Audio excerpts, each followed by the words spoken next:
MSNBC's Chris Matthews, who should be in a retirement home somewhere playing bingo by now, but for some reason is still allowed to spew his senile and paranoid fantasies on the airwaves, thinks that Ivanka Trump and her husband Jared Kushner may have people murdered if they look at them when they're out to eat somewhere. Ivanka is now officially an advisor to her father. For the last several months, she's had an office in the White House, and in an unofficial role, she's been an advisor, but now she is officially part of the White House staff. Although it is an unpaid position, she decided to forego her salary. And what this really means is that she is just now held accountable to the ethical standards of government employees. But now that her role is official, it has sparked new paranoid delusions amongst the liberal lunatics. Take it away, Chris Matthews. You know, Uday and Qusay working for Saddam Hussein, you couldn't go to a restaurant and have eye contact with one of those guys without getting killed. Well, these people are really powerful. Imagine getting to a fight in the office with Jared or Ivanka. Well, they have enormous power, and they're always going to be there. This is what I worry about for other people in the White House. Ivanka Trump has been described as her father's eyes and ears on the ground. That's a little scary if you're just a regular White House staffer.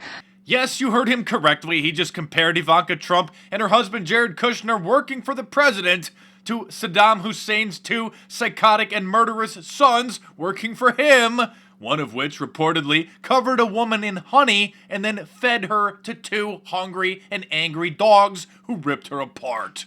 I don't know what the hell they're smoking over there at MSNBC, because it wasn't that long ago that reporter Katie Tur, who covered the Trump campaign throughout the entire 2016 election, expressed concerns that President Trump may start assassinating journalists. What is your sense of why this president is going above and beyond, bending over backwards, if you will, to stay away from criticizing the Russian president and to almost give him an excuse? As we know, there's, since 2000, been a couple dozen suspicious deaths of journalists in Russia who came out against the government there. Donald Trump has made no secret about going after journalists and his distaste for any news that doesn't agree with him here. Do you find that this is a dangerous path he is heading down?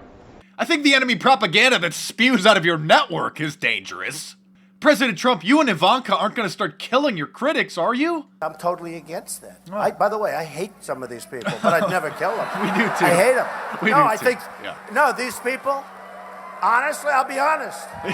I would never kill them. Are you sure? I would never do that. Okay. Positive? Let's see.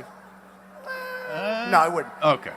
Right. I would never kill them. Well, thanks for clearing that up, Mr. President. We do have some good news, though. A new poll conducted by Monmouth University shows that 6 out of 10 Americans think that mainstream media reports fake news. BuzzFeed is currently being sued for putting out fake news, for publishing that shameful, pathetic, defamatory clickbait article about the debunked Donald Trump Russian dossier, which claimed that he was caught on camera getting urinated on by Russian hookers. Unfortunately, it's not President Trump who is suing BuzzFeed, but a Russian tech guru who was mentioned in the story is suing BuzzFeed and their senior editor Ben Smith for defamation because they mentioned him in the article. They have since apologized and retracted his name, but the lawsuit is still going forward. In other insane news, Michael Moore is blaming President Trump for the extinction of the human race.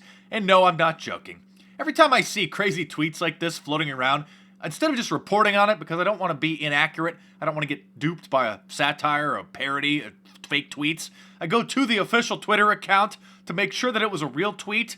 It's almost impossible to tell satire from the actual liberal agenda these days. They're that insane. And so this, from the official Michael Moore verified Twitter account, yes, historians in the near future will mark today, March 28th, 2017, as the day of the extinction of human life on Earth began, thanks to Donald Trump. Yes, that's where we're at today in the New World Order. I'm Mark Dice. Thanks for watching. Subscribe to my channel if you're new and check back here every day for new reports, and I'll see you soon.